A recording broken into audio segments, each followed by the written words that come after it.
l'Antichrist dans le monde entier, il y aura une deuxième bête qui va surgir de la terre. Cette deuxième bête, c'est le faux prophète. Il va collaborer avec l'Antichrist. Parce que lui aussi, le pouvoir lui sera donné par les dragons. Il sera arrogant. Nous allons continuer la lecture. Elle exerçait toute l'autorité de la première bête en sa présence. Et elle obligeait la terre et ses habitants à adorer la première bête.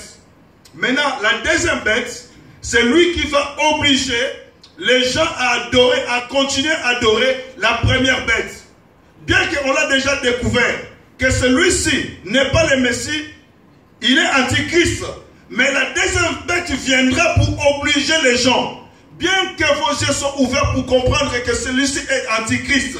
Mais moi je vous oblige de continuer à l'adorer.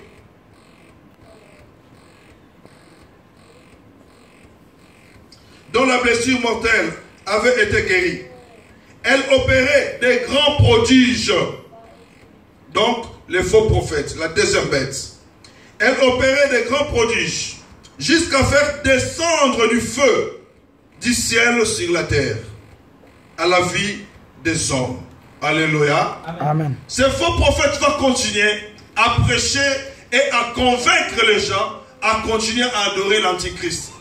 Ce faux prophète va faire des grands prodiges jusqu'à ce même arriver à descendre le feu du ciel.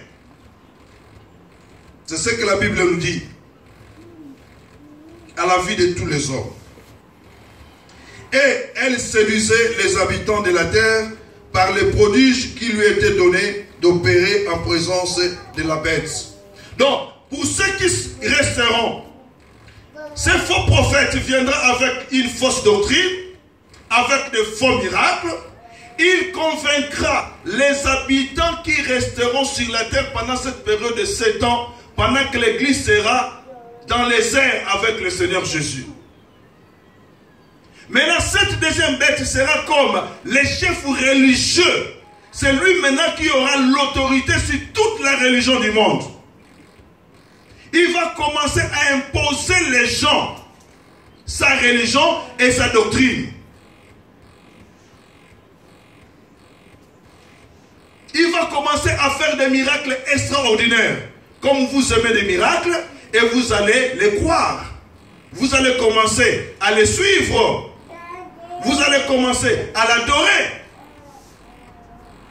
Or, c'est un faux prophète. Alors, ça sera une période très dure et très difficile.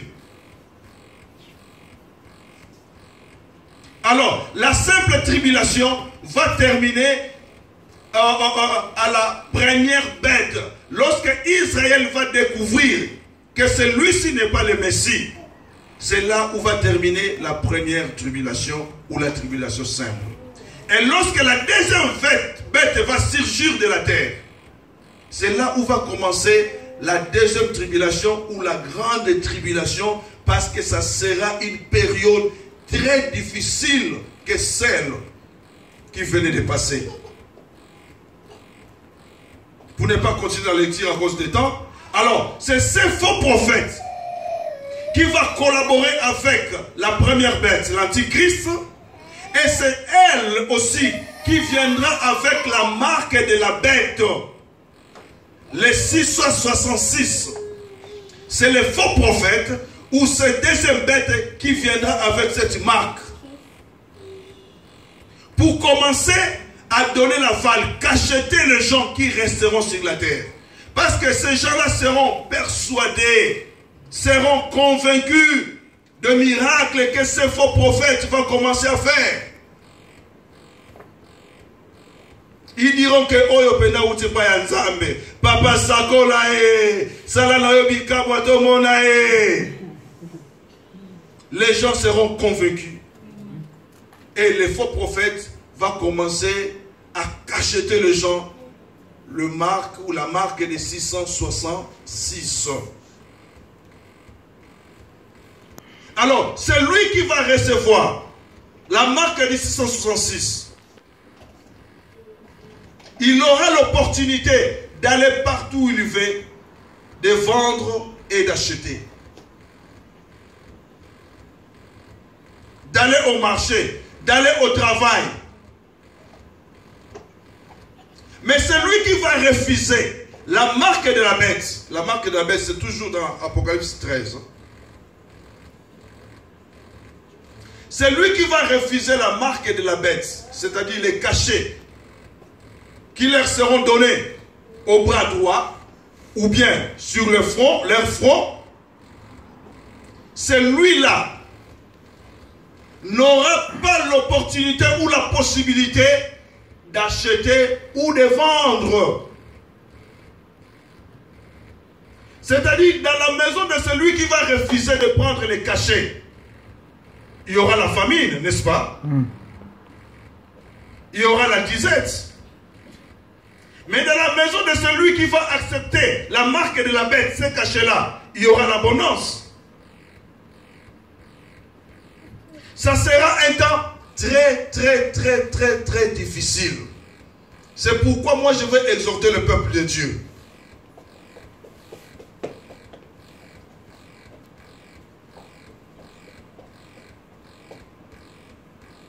Le temps nous est donné. Le sang de Jésus crie jusqu'aujourd'hui plus que le sang d'Abel. Le Saint-Esprit est encore là. La grâce est encore là. Profitons de cette occasion de nouer nos relations approfondies avec notre Seigneur Jésus. Afin que les jours de l'enlèvement, nous soyons tous enlevés, que personne ne reste en ces jours-là. Parce qu'après l'enlèvement, ça sera des temps durs, des temps difficiles.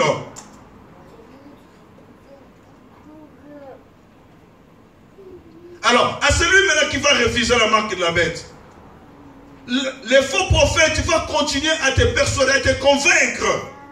Toi, tu fais la marque de la bête ou pas? Oh non, moi je ne fais pas. On te coupe les bras. Il passe. Parce qu'il aura ses agents, par-ci, par-là, dans le monde entier. Et toi là, tu vas commencer à saigner, n'est-ce pas? Les sangs coulent. Ouais. Donc, et après 3 jours, il y aura encore un autre agent qui va passer. Oh, mais toi, tu ne veux pas toujours pas la marque de la bête. Toi, tu veux mourir. Oh oui, je veux mourir pour Jésus. On te coupe l'oreille. Oh, après 3 jours, un autre agent de la bête va revenir. Toi, vraiment, on a monté un marcassi. On a monté un miracle. Tu ne vois même pas le miracle que ce faux prophète est en train de faire. Quoi? C'est lui le Messie, il va te sauver. Ah non, moi je ne vais pas. C'est un faux prophète parce que je connais les enseignements. Malgré que je restais, mais j'ai la connaissance que c'est lui-ci, ce n'est pas le Messie. On te coupe la jambe gauche. Après 3 jours, ils viennent, on te coupe la jambe gauche, droite. Et imaginez, tu vas commencer à saigner jusqu'à mourir. Là, la grâce ne sera plus là. Si on ne te coupe pas le membre de ton corps, tu vas mourir à cause de la famine. Parce que si l'un des membres de ta famille a accepté de recevoir la marque de la bête, et il fait des achats, il vend, il voyage, dans sa maison, il y a de l'abondance. Et toi tu fais, give me something, I'm hungry, give me. Ah oui, mais va prendre la marque de la bête. Si tu ne fais pas, tu vas mourir de faim. Alors il y aura des gens qui vont mourir de faim. Il y aura des gens qui vont mourir à cause de la soif. Parce qu'ils ne voudront pas recevoir la marque de la bête.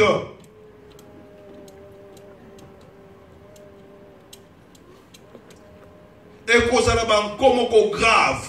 Au bout cause marque de la bête, ils viennent avec le couteau.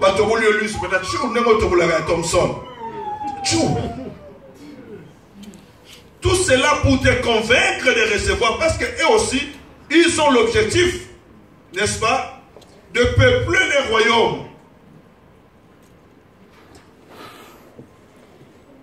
À cette époque-là, les gens seront sauvés par leur propre sang. Parce que là, la grâce ne sera plus là. Le Saint-Esprit ne sera plus là. Le sang de Jésus n'agira plus.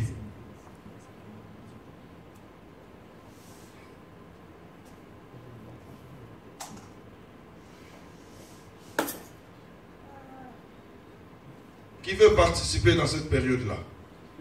Qui veut participer dans cette période-là? Ah! Il n'est pas trop tard que tu arranges ta vie. Prépare ta vie maintenant. La trompette est en train de retentir.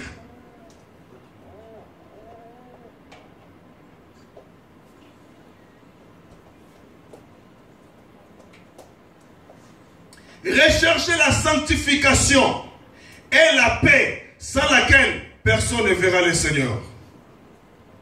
La sanctification doit être notre vie quotidienne. Commencez déjà à réparer avec ton frère. Réparez si vous avez des indifférences avec ton frère. Réparez avec ton frère ou ta soeur. Parce que lorsque nous partirons, toi tu vas subir toutes ces choses. Est-ce que tu seras fort à supporter cette calamité? Est-ce que tu seras forte pour supporter cette tribulation? Tongakutu ya pamba, ozobanga.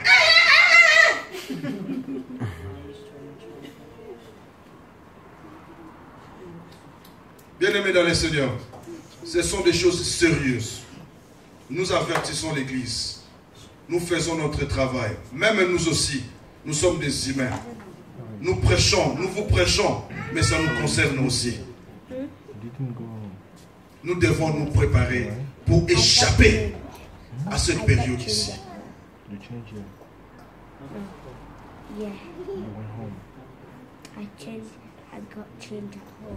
La Bible nous dit, même les élus, ils peuvent.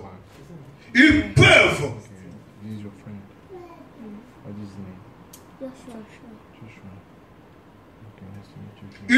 être convaincus par les faux prophètes. Mais la Bible dit, ils peuvent. Parce que les élus, c'est lui qui est élu par Dieu. Même s'il est resté, les faux prophètes n'ont pas le pouvoir sur lui. Qu'est-ce qui arrivera à cette époque ici? Pour clôturer, je veux clôturer ici.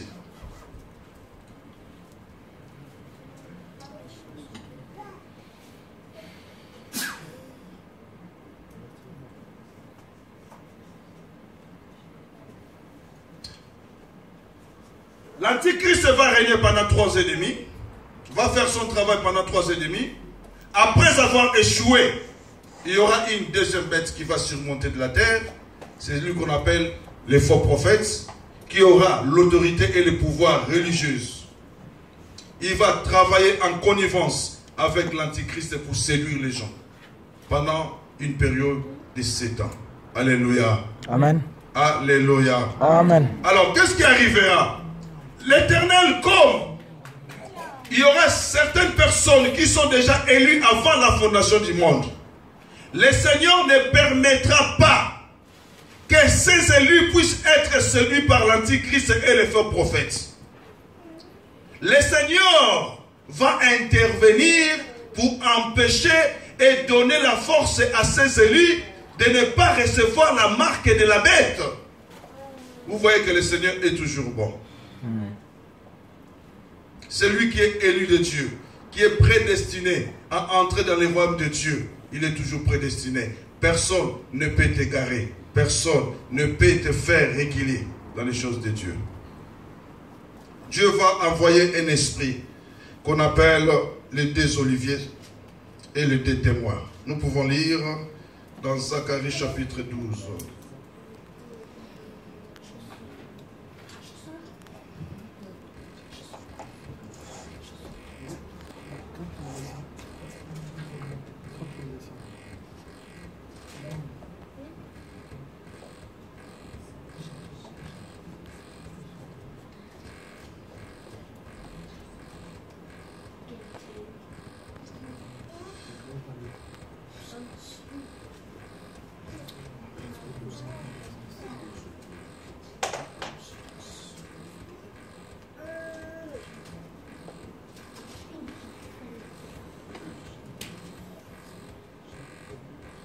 Apocalypse 11. Non, je fais, mais nous allons y revenir. Apocalypse chapitre 11.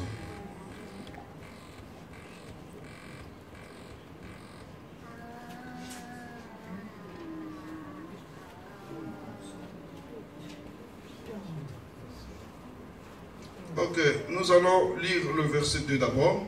Mais les parvis extérieurs du temple, laisse-les de côté et ne mesure pas, car il a été donné aux nations et elles fouleront au pied la ville sainte pendant 42 mois. 42 mois est égal à combien de mois? 3 ans et demi. Alléluia. Verset 3. Je donnerai à mes deux témoins. Écoutez maintenant. Je donnerai à mes deux témoins, Apocalypse 11, 3, le pouvoir de prophétiser, revêtus de sacs, pendant 1270 jours. 1270 jours, combien de mois? 3 ans et demi. Alléluia. Donc, pendant la grande tribulation, l'Éternel va envoyer ses deux témoins sur la terre. Pendant que toi, tu ne seras pas là. Alléluia. Je te l'annonce pour que tu puisses te préparer. Tu puisses te préparer pour participer à l'enlèvement. Mais ça, c'est pour les gens qui resteront. Mais toi, tu ne resteras pas. Je prie, mon Dieu, que tu ne puisses pas rester. Amen. Le deux témoins, le pouvoir de prophétiser, revêtus de sacs pendant 1260 jours. C'est 3 ans et demi. Ce sont les deux oliviers et les deux chandeliers qui se tiennent devant le Seigneur de la terre. Nous allons continuer. Si quelqu'un veut leur faire du mal, du feu sort de leur bouche et dévore leurs ennemis. Si quelqu'un veut leur faire du mal, il faut qu'il soit tué de cette manière. Dans les deux oliviers que l'Éternel va envoyer, ou les deux témoins, ils seront en ce premier temps intouchables. Parce que ce sont eux qui vont commencer à donner par l'esprit la force aux élus de refuser de recevoir la marque de la bête. Alléluia. Amen. Alors, ces deux oliviers ou ces deux témoins, si l'Antichrist, quelqu'un d'autre, veut les toucher, la Bible nous dit qu'il y aura un feu qui sortira de leur bouche et va consumer toute personne qui viendra leur faire du mal, pour leur faire du mal. Nous allons continuer. Est-ce que vous comprenez déjà là? Ils ont le pouvoir de fermer les ciels. Ils auront le pouvoir de fermer les ciels, ces deux oliviers ou ces deux témoins, que l'Éternel va donner le pouvoir pour réconforter les élus. Afin qu'ils ne tombent point de pluie pendant les jours de leur prophétie. Donc la pluie ne tombera pas pendant 3 ans et demi sur la terre. Pendant que ces deux oliviers vont commencer à prophétiser, le ciel sera fermé. Ah! Pas de pluie. Et ils ont le pouvoir de changer les eaux en sang. Et de frapper la terre de toute espèce de plaie. Chaque fois qu'ils le voudront, ils auront une puissance extrême. Ils pourront changer l'eau en sang. Faire des miracles extraordinaires. Ce ne seront pas des faux miracles. Ce seront des vrais miracles parce qu'ils ont été mandatés par le Seigneur lui-même. Quand ils auront achevé leur témoignage, la bête qui monte de l'abîme leur fera la guerre. Alléluia. Amen. Quand ces deux oliviers, ces deux témoins termineront de témoigner ou de prophétiser, la bête qui sort, il y aura une bête qui sortira de l'abîme et il fera la guerre à ces deux oliviers. Quand ils auront achevé des témoignages, la bête qui monte de l'abîme leur fera la guerre et les vaincra et les tuera. La bête maintenant va vaincre ces deux oliviers et va tuer ces deux oliviers. C'est par la volonté de Dieu. Ils seront tués. Mais ça ne suffit pas. Ça continue. Ce n'était pas encore la fin. Et leurs cadavres seront sur la place de la grande ville qu'on nomme symboliquement Sodome et Égypte. La même où leur Seigneur a été crucifié. Des hommes d'entre le peuple, le tribu, les langues et les nations verront leurs cadavres pendant 3 jours et demi. Ces deux témoins seront tués par la bête. Et ces deux témoins seront exposés. Là où on avait crucifié votre Seigneur, c'est où? C'est à Golgotha. C'est là où on va exposer les corps de ces deux oliviers. Mais la Bible nous dit, pendant 3 jours et demi, que leurs corps seront exposés, et après quoi, ils ressusciteront. Acclamons la parole de Dieu.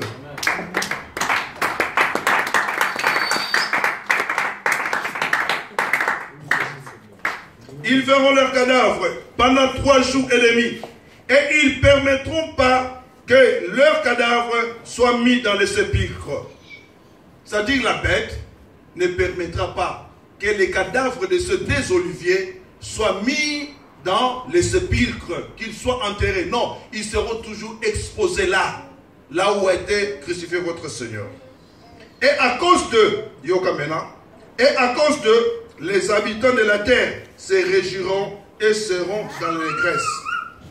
Et ils enverront des présents les uns aux autres, parce que ces deux prophètes ont tourmenté les habitants de la terre. Alors, les habitants de la terre, ils seront maintenant dans la joie, parce que selon eux, leur Seigneur, c'est l'Antichrist et les faux prophètes. Ils vont maintenant commencer à croire à ces deux bêtes. Que la première bête, c'est notre Seigneur. La deuxième bête, c'est le vrai prophète. Alors, lorsque ces deux oliviers seront tués, les habitants de la terre, ils se réjouiront. Ils seront contents de voir ces deux cadavres morts. Vous voyez comment Dieu aveugle les gens.